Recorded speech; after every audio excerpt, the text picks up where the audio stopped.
যেহেতু আমাৰ দেহৰ গঠন আমাৰ দেহৰ কাৰ্য গোটেইবিলাক ঘটনা যেহেতু কোষ এটাই কৰি আছে তাত কেৱল আমাৰ নাকটোৱে আছে নেকি নাই আমাৰ কি আছে নাকৰ অন্ত্ৰ আছে তাৰপিছত মোৰ শ্বাসনলী আছে তাৰপিছত হাওঁফাওঁ আছে এইটো আমাৰ কোৰ পৰা গঠিত হৈছে আমাৰ এই জীৱটো গঠিত হৈছে এটা কোষৰ সেইটো যদি মই চাওঁ মূল ভেটি ইয়াৰ কি আছিলে এটা কোষ মাইক্ৰস্কোপত চাওঁতে তেখেতে দেখা পাইছিলে যে তাত কিছুমান লৰচৰ কৰি থকা কিছুমান জীৱ দেখা পাইছে কি হয় এটা পূৰ্বৱৰ্তী কোষৰ পৰা নতুন কোষ এই পুৰণা কোষৰ পৰা আমাৰ নতুন কোষৰ সৃষ্টি হয় Hello everyone, মই Loni মেমে তোমালোক সকলোকে স্বাগতম জনাইছো EXSCHOOLলৈ তো আজি আমি পঢ়িবলৈ গৈ আছো ক্লাস 11 ৰ এটা বেসিক চেপ্টাৰ হেতু হৈছে কোষ জীৱৰ একক যেটো চেপ্টাৰ তোমালোকে ক্লাস 9 ত পঢ়ি আহিছা ক্লাস 9 ত আমি ইমান ডিটেইলছত পঢ়া নাছিলো চেপ্টাৰটো কিন্তু ক্লাস 11 ত ক্লাস 9 ৰ হে কোষ চেপ্টাৰটো এতিয়া অকমান আমি ডিটেইলছত পঢ়িবলৈ গৈ আছো ঠিক আছে তো চেপ্টাৰটো হৈছে আমাৰ কোষ জীৱৰ একক cell the unit of life ঠিক আছে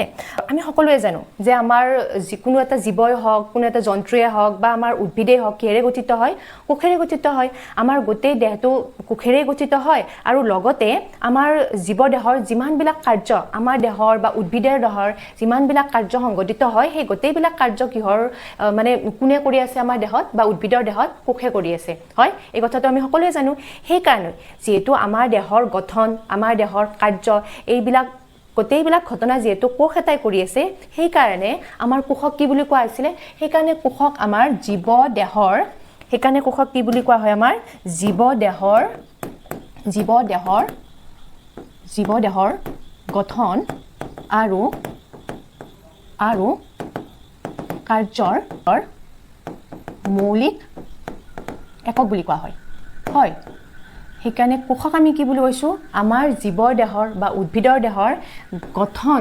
আৰু কাৰ্যৰ মৌলিক একক কিয় আমি কৈছো কোষ এটাক জীৱৰ দেহৰ গঠন আৰু কাৰ্যৰ মৌলিক একক বুলি এতিয়া আমি সকলোৱে জানো যে আমাৰ একে ধৰণৰ কোষৰ সমষ্টি একে ধৰণৰ কাম কৰা কোষৰ সমষ্টি লগ হৈ পেলাই আমাৰ কি গঠন কৰে আমাৰ কলা গঠন কৰে হয় একে ধৰণৰ কাম কৰা কোষৰ সমষ্টি লগ হৈ পেলাই আমাৰ কি গঠন কৰে কলা গঠন কৰে আৰু এই কলাসমূহ লগ হৈ পেলাই আমাৰ কি গঠন হয় কলা তন্ত্ৰ গঠন হয় আৰু কলা তন্ত্ৰবিলাক লগ হৈ পেলাই একে কাম কৰা কলা তন্ত্ৰবিলাক লগ হৈ পেলাই আমাৰ কি গঠন হয় অংগ আমাৰ দেহৰ অংগ গঠন হয় আৰু অংগবিলাক লগ হৈ পেলাই আমাৰ কি গঠিত হয় এটা অংগতন্ত্ৰ এতিয়া আমাৰ দেহত থকা অংগতন্ত্ৰ কি আছে আমাৰ দেহত অংগতন্ত্ৰ আছে শ্বাসতন্ত্ৰ হয় ৰেচনতন্ত্ৰ পাচনতন্ত্ৰ এইবিলাক তন্ত্ৰ হয় নে নাই এইবিলাক হৈছে আমাৰ দেহত থকা কিছুমান তন্ত্ৰ এতিয়া এই তন্ত্ৰবিলাক আমাৰ কোৰ পৰা গঠিত হৈছে আমাৰ কোষৰ পৰা এটা সৰু সৰু কোষৰ পৰা আমাৰ দেহৰ এই অংগতন্ত্ৰবিলাক কি হৈছে গঠিত হৈছে যেনেকৈ এটা উদাহৰণ দিওঁ যেনেকৈ আমাৰ নাকটো আমাৰ নাকত আমাৰ বিভিন্ন ধৰণৰ কলা থাকে ফাৰ্ষ্ট অফ অলটো আমাৰ নাকটো বিভিন্ন ধৰণৰ কোষেৰে গঠিত হয় তাৰ পিছত সেই কোষবিলাক লগ হৈ পেলাই আমাৰ নাকত কিছুমান কি গঠিত হয় কলা গঠিত হয় যেনেকৈ আমাৰ আস্বাদক কলা পেশী কলা স্নায়ু কলা এইবিলাক কি হৈছে আমাৰ নাকৰ ভিতৰত থকা কিছুমান কলা হয় আৰু এই কলাসমূহে লগ হৈ পেলাই আমাৰ কিছুমান কি গঠন কৰে কলাতন্ত্ৰ গঠন কৰে যেনেকৈ আস্বাদক কলাতন্ত্ৰ পেশী কলাতন্ত্ৰ স্নায়ু কলাতন্ত্ৰ এই কলাবিলাক গঠন কৰিছে কলাতন্ত্ৰবিলাক গঠন কৰিছে আৰু এই কলাতন্ত্ৰবিলাক লগ হৈ পেলাই আমাৰ কি গঠিত হৈছে আমাৰ নাকটো গঠিত হৈছে হয় আৰু নাকেৰে আমি কি কৰোঁ উশাহ নিশাহ লওঁ আৰু নাকেৰে এই উশাহ নিশাহ লোৱা প্ৰচেছটোক আমি কি বুলি কওঁ আমাৰ এই গোটেই আমাৰ এই নাকৰ এই উশাহ নিশাহ লোৱা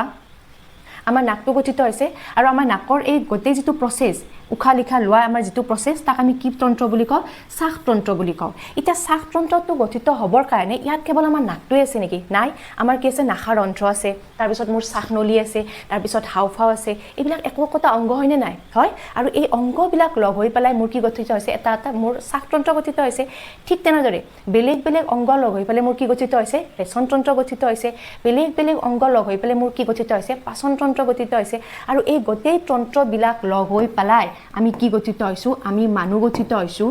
বা কি গঠিত হৈছে এটা জীৱ গঠিত হৈছে হয় তো এই জীৱটো আমাৰ কোৰ পৰা গঠিত হৈছে আমাৰ এই জীৱটো গঠিত হৈছে এটা কোষৰ পৰা কোষ তাৰপিছত কলাতন্ত্ৰ অংগতন্ত্ৰ লগ হৈ পেলাই জীৱটো গঠিত হৈছে বা মানুহ গঠিত হৈছে আৰু এই মানুহটো যদি মই চাওঁ মূল ভেটি ইয়াৰ কি আছিলে এটা কোষ হয় সেই কাৰণে আমাক জীৱ দেহৰ গঠন আমাৰ জীৱ দেহটো গঠন কোনে কৰি আছে এটা কোষে গঠন কৰি আছে ঠিক আছে আৰু জীৱ দেহৰ যিমানবিলাক কাৰ্য আছে এটা মোৰ দেহত কি কাৰ্য হৈছে চাহ লৈ আছোঁ চাহতন্ত্ৰই মোৰ কাৰ্য কৰি আছে আমি খাদ্য খাইছোঁ সেইবিলাক আমাৰ কি হৈছে পাচিত হৈছে সেইটো কাৰণে কোন তন্ত্ৰ আছে আমাৰ পাচন তন্ত্ৰ আছে ৰেচন তন্ত্ৰ আছে হয় গতিকে আমাৰ দেহৰ কাৰ্যবিলাকো কোনে কৰি আছে কিছুমান তন্ত্ৰই কৰি আছে আৰু এই তন্ত্ৰবিলাক আমাৰ কোনে গঠিত কৰিছিলে এই তন্ত্ৰবিলাকো গঠিত হৈছিল আমাৰ কোষৰ পৰাই হয় সেই কাৰণে আমাৰ কোষক কি বুলি কোৱা হয় কাৰ্যৰ মৌলিক একক বুলিও কোৱা হয় তো গম পালা যে আমাৰ কোষ এটা কিয় আমাৰ জীৱদেহৰ গঠন আৰু কাৰ্যৰ মৌলিক একক বুলি কোৱা হয় ঠিক আছে তো কিয় আমাৰ জীৱদেহৰ কাৰ্যৰ কোষক জীৱদেহৰ গঠন আৰু কাৰ্যৰ মৌলিক একক বুলি কোৱা হয় আমি গম পালো হয় এতিয়া মই যদি এটা প্ৰপাৰ ডেফিনেশ্যন দিব যাওঁ যদি আমাৰ সেলটো কি হয় যদি মই কিতাপৰ ভাষাত ক'ব যাওঁ তেতিয়া আমি কি বুলি ক'ম তেতিয়া আমি ক'ম যে আমাৰ কোষ হ'ল একতা অৰ্ধবৃত্ত আৱৰণেৰে আবৃত বা কোনো কোনো ক্ষেত্ৰত এই আৱৰণৰ উপৰিও সেলুলাছ বেৰৰ দ্বাৰা বাহিৰ ফালে আবৃত একতা স্বয়ং সম্পূৰ্ণ জীৱন্ত সংগঠন যি জীৱ জীয়াই থাকিবৰ বাবে প্ৰয়োজনীয় সকলো ক্ৰিয়া সম্পাদন কৰে লগতে ইহঁতে কি কৰে আমাৰ দেহটো গঠন কৰে আৰু লগতে আমাৰ কি কৰে প্ৰজননতো ভাগ লয় এটা কোষ আমাৰ এনেকুৱা এটা বস্তু যিটোৰ মানে কি আছে এখন নিজৰ আৱৰণ আছে নিজৰ এখন আৱৰণ আছে যাক আমি কি বুলি কৈছো এখন অৰ্ধবৃত্ত আৱৰণ আছে যাক আমি কোষাৱৰণ বুলি কওঁ আৰু কিছু ক্ষেত্ৰত কিছুমান আমাৰ কোষৰ আকৌ এখন আৱৰণ থাকে যাক আমি কোষবেৰ বুলি কওঁ আৰু এই গোটেই আৱৰণকেইখন লৈ আমাৰ কি হয় কোষ এটা গঠিত হয় যিটো স্বয়ং সম্পূৰ্ণ জীৱন্ত সংগঠন আৰু যিয়ে আমাৰ দেহৰ সব ক্ৰিয়া সম্পাদন কৰে লগতে আমাৰ জীৱৰ দেহৰ গঠন কৰে আৰু লগতে ইহঁতে আমাৰ কি কৰে প্ৰজননত ভাগ লয় ঠিক আছে তো এইটোৱে হৈছে আমাৰ এটা কোষ এটা কোষ এটাৰ ভিতৰত কি থাকিব এইটো হৈছে আমাৰ এটা কোষ তো কোষ এটাৰ ভিতৰত আমাৰ কি এনেকুৱা বস্তু আছে যিবিলাকে আমাৰ দেহৰ ইমান ডাঙৰ ডাঙৰ কাৰ্যবিলাক সংগঠিত কৰে যেনেকৈ আমাৰ চাহ লোৱা প্ৰচেছটো আমাৰ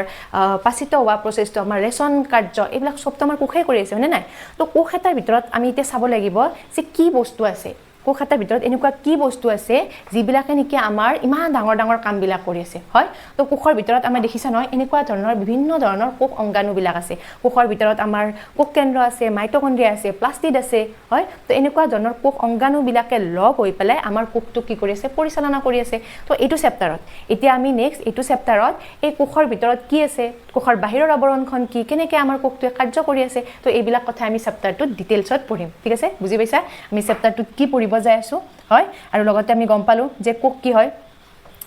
এতিয়া কোষ কি হয় আমি গম পালো তো এতিয়া আমি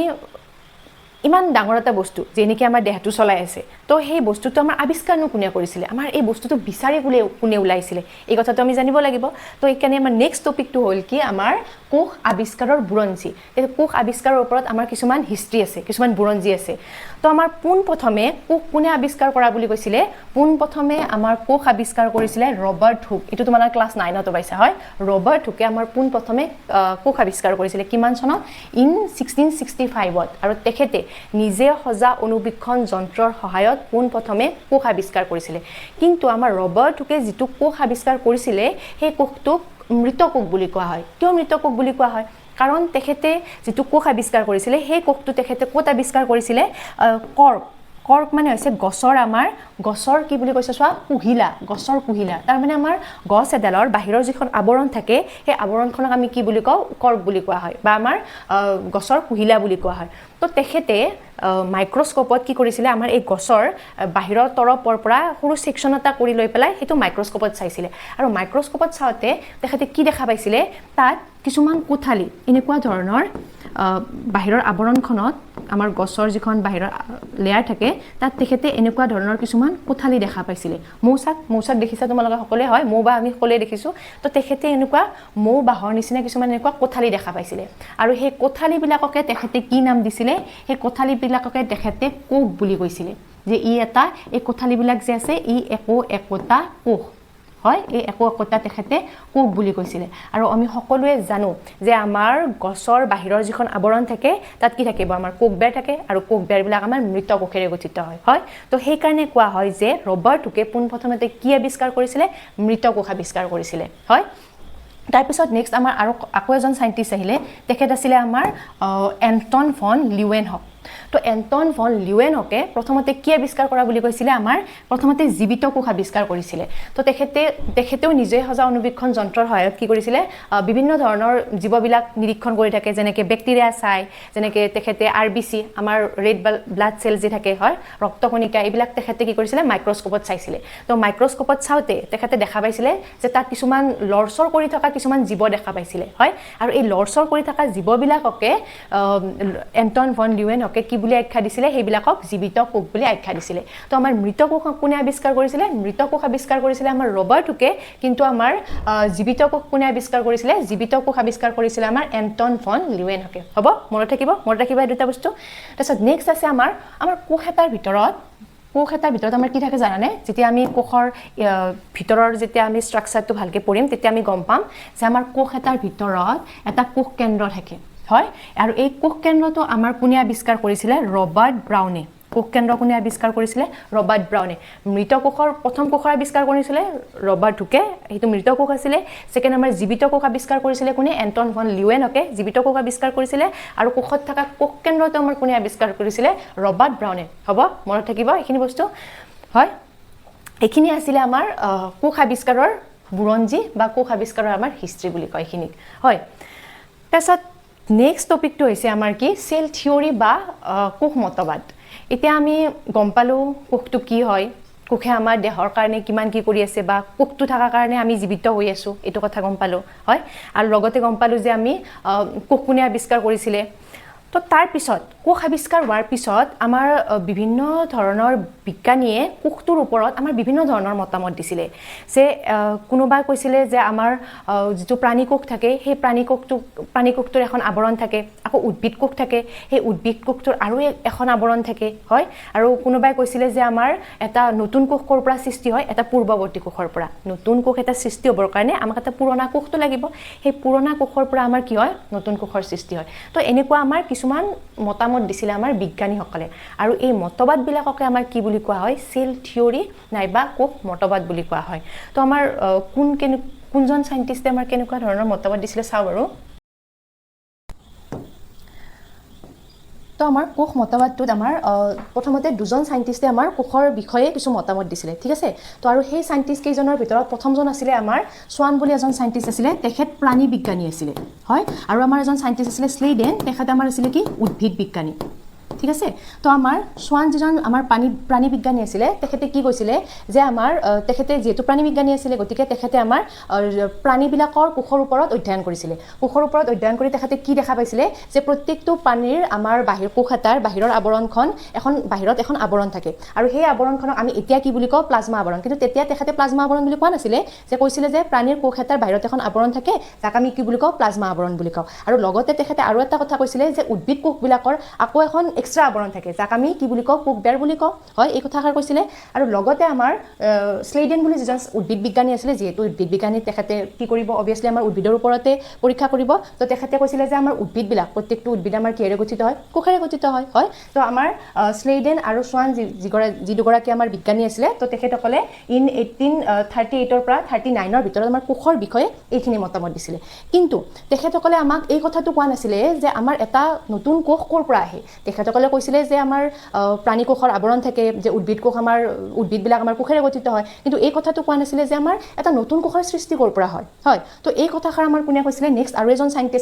সাইন্টিষ্ট আছিলে সেইজন হৈছে আমাৰ ৰুডল্ফ ভাৰ্ছ তো তেখেতে ইন 1855 চনত তেখেতে আকৌ নতুন এটা মতবাদ দিছিলে যে আমাৰ কোষবিলাক বিভাজিত হয় ঠিক আছে বিভাজিত হৈ পেলাই কি হয় এটা নতুন কোষৰ সৃষ্টি হয় তো তেখেতে কি কৈছিলে যে তেখেতে ব্যাখ্যা কৰিছিলে যে কোষবোৰৰ বিভাজন হয় ঠিক আছে আৰু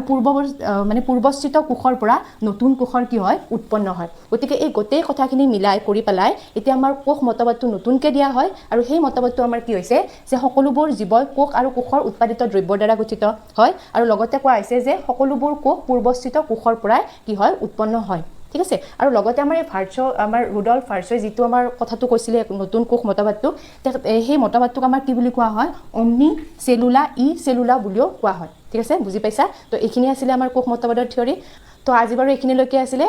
নেক্সট পাৰ্টত আমি চেপ্টাৰটোৰ বেলেগখিনি টপিক ষ্টাৰ্ট কৰিম ঠিক আছে ধন্যবাদ